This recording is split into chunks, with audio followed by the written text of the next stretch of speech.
Seawood विभाग का प्रतिनिधित्व करने वाले पूर्व नगर सेवक विशाल डोलस ने सीवुड के ज्वलनशील मुद्दों के साथ नवी मुंबई के विकास अखाड़ा में सीवुड क्षेत्र के लिए मार्केट, ऑडिटोरियम और पार्किंग के लिए नियोजन करने की मांग की थी, मगर उनकी मांग को नजरअंदाज करने वाले नवी मुंबई महानगर पालिका के खिलाफ आज सीवुड क्षेत्र के नागरिकों के साथ उन्होंने नवी मुंबई मनपा शहर अभियंता संजय देसाई और नगर रचना विभाग के असिस्टेंट डायरेक्टर सोमनाथ केकांड के कार्यालय में हल्ला बोल आंदोलन किया।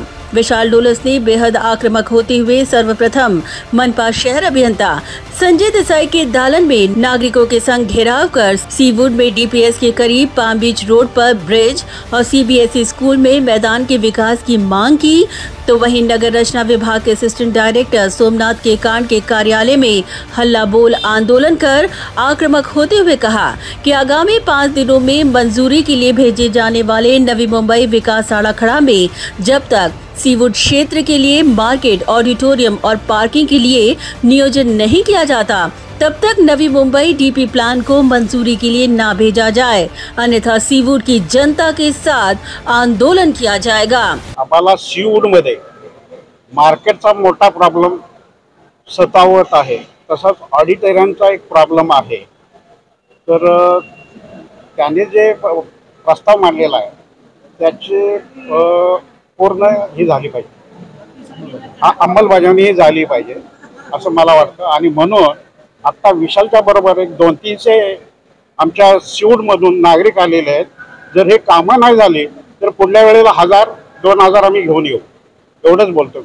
तर प्रशासनानं आमची कामं करावी अशी त्यांना विनंती करतो। सीवुड में तो फर्स्ट ऑफ ऑल एक पहले दिक्कत है कि जो हमारा जो पाम बीच रोड पे जो ब्रिज बनना है वो आज कई सालों से रुका हुआ है। प्लानिंग बनता है नहीं बनता है, ये वजह से उस वजह से हमने हमारे लेडीज़ों को लेके आए हुए थे। और फिर स्कूल का ग्राउंड है जो हमारा नहीं बन पा रहा है, बच्चे फिजिकल एक्टिविटी करने के लिए वंचित रह रहे हैं। और हमारे जो स्कूल की बिल्डिंग का FSI का जब वो प्रोग्राम है वो नहीं हो पा रहा है। ये सारी चीज़ें हैं जिसकी वजह से हम लोग सभी अपनी लेडीज़ को लेके आए हुए हैं, लेडीज़ है और जेंट्स है, उनको लेके आए हुए हैं। इन दोनों ही अधिकारियों के साथ सकारात्मक बैठक के बाद विशाल डोलस ने अपनी भूमिका मीडिया के समक्ष रखी। विशाल डोलस ने शहर अभियंता विभाग पर विकास कामों में पक्षपात का आरोप लगाते हुए कहा कि सीवुड में डीपीएस स्कूल के करीब अक्सर होती दुर्घटनाओं के मद्देनजर उन्होंने पाम बीच रोड पर ब्रिज बनाने की मांग की थी, मगर उनकी मांगों को अब तक महानगर पालिका ने ठंडे बस्ते में डालकर नजरअंदाज किया है। ऐसे में उन्होंने फिर एक और बार यह मुद्दा प्रखरता के साथ उजागर करते हुए कहा कि अगर मांगे मानी नहीं हुई तो वह चुप नहीं बैठेंगे। नवी मुंबई शहरामध्ये विकास करताना काही विभागामध्ये सगळ्या सोयी सुविधा देण्यात आल्या आणि काही विभागामध्ये सोयी सुविधा देण्यात आल्या नाही। आणि याबाबत आपण गेल्या 2-3 महिन्यापासून किंवा त्याच्या आधीपासून शहर अभियंता यांना कल्पना देत आहोत। मला वाटतं महासभा विसर्जित झाल्यापासून या ठिकाणी ज्या महासभेतल्या मागण्या होत्या, विशेष करून या ठिकाणी जी डीपीएस शाळा आहे त्या ठिकाणी हजारो विद्यार्थी जे शिकायला आहेत, त्यांचे पालक त्यांना सोडवायला छोट्या मोठ्या वाहनाने त्या ठिकाणी येतात। ज्यांच्याकडे वाहन नाही ते रिक्षाने येतात आणि ज्यांना रिक्षाने येणं शक्य नाही ते चालत पण येतात। तर त्यांच्यासाठी ब्रिज व्हावा म्हणून आपण 2015 पासून या ठिकाणी मागणी करतोय, परंतु प्रशासनाच्या लक्षात ही गोष्ट येत नाही। त्या गोष्टीचं गांभीर्य त्यांच्याकडे नाही आहे की बाबा या ब्रिजसाठी आपण एकदम घाईघाईने किंवा आपण म्हणतो ना प्रायोरिटी बेसवर त्या ठिकाणी आपण तो ब्रिज बनवला पाहिजे। आणि याची मागणी आपण अनेक वेळा अधिकाऱ्यांकडे केली होती, परंतु नेहमीच ती उत्तरं आता पण त्यांनी जी उत्तरं दिलेली आहेत शहर अभियंता यांनी समाधानकारक नाही आहे। परंतु मला असं वाटतं की या ठिकाणी जेव्हा तुम्ही सर्व नागरिकांकडनं टॅक्स घेता, प्रत्येक विभागामध्ये ज्या तुम्ही सुविधा डेव्हलप करता, आता सीवुड विभागाच्या लोकांनी प्रामाणिकपणे टॅक्स भरलाय, मग जेव्हा तुम्ही विकास करता त्यावेळेस सगळीकडे समतोल ठेवणं गरजेचं आहे। या बाबतीत आम्ही नगररचना विभागाला पण भेट दिली। नगररचना विभागाला आम्ही सांगितलं की त्या ठिकाणी आमच्याकडे मार्केट आणि पार्किंग ऑडिटोरियमचे भूखंड नाही आहेत। या 5-6 दिवसामध्ये नवी मुंबई महानगरपालिकेचा विकास आराखडा फायनल होणार आहे। त्यानंतर आम्हाला काहीच भेटणार नाही। आम्ही किती जरी ओरडलो, किती जरी सांगितलं तर आम्हाला काहीच भेटणार नाही याची कल्पना आम्हाला आहे। म्हणूनच आम्हाला फॅसिलिटी दिल्याशिवाय हा विकास आराखडा फायनल करायचा नाही अशी भूमिका जी आहे या विकडच्या नागरिकांनी घेतलेली आहे। आज आपण बघताय की आज कामाचा दिवस असताना सुद्धा आपल्या व्यस्त कार्यक्रमातून किंवा कामकाजातून या ठिकाणी लोक सुट्ट्या घेऊन या ठिकाणी आलेले आहेत। म्हणजे विषय गंभीर आहेत की आता 2020 नंतर हा 24 झालेला आहे। या ठिकाणी महासभा नसल्यामुळे कोणाला कोणाची काळजी नाहीये।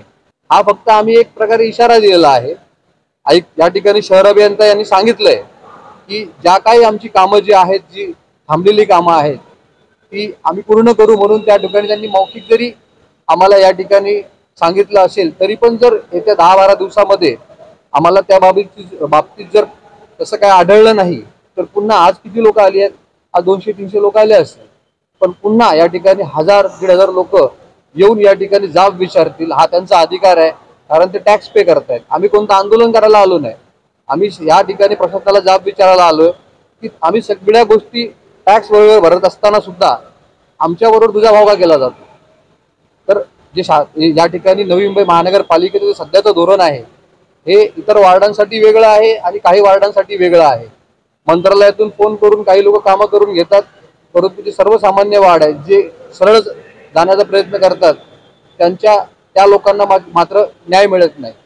तर या ठिकाणी आनंदाची बाब हीच आहे की आत्ताच आम्हाला नगर रचना विभागाने आश्वासन दिलंय की मार्केट, त्यानंतर ऑडिटोरियम आणि पार्किंग याच्यासाठी ती आमची तरतूद करणार आहेत। आपलं जे डीपी प्लॅन आहे त्याच्यामध्ये कुठे बसवता येईल आणि तत्पूर्वी जोपर्यंत तो आम्हाला ती सुविधा मिळत नाही तोपर्यंत नवी मुंबई शहराचा विकास आराखडा हा मंजूर करू नये अशा प्रकारची मागणी जी आहे या सर्व नागरिकांनी आणि आम्ही त्या ठिकाणी जे सहाय्यक संरचना अधिकारी आहेत त्यांना केलेली आहे।